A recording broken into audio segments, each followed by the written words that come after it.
కి అత్తయ్య పెట్టిన మామిడికాయ పచ్చడి చూద్దామా. ఫస్ట్ అత్తయ్య తీసుకున్న క్వాంటిటీలో ఆవపిండి మిక్స్ చేసుకొని పౌడర్ చేసి వేసుకున్నాము. అండ్ మెంతుపిండి అన్నమాట.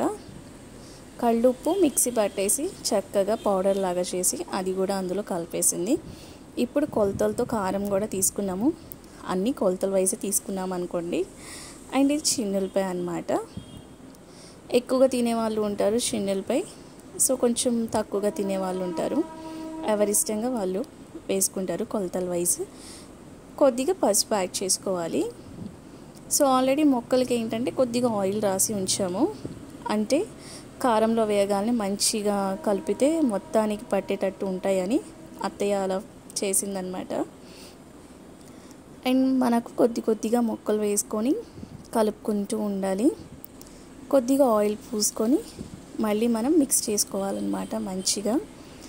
సో మీరు కూడా మీ ఇంట్లో ఆవకాయ పచ్చడి ఇయర్ పెట్టేశారా? మేమైతే ప్రతి ఇయర్ పెడతామండి. సో మా బావ తీసుకొస్తారనమాట కాయలు, అందరికీ పంచుతాము, అలాగే మేము పెట్టుకుంటాము.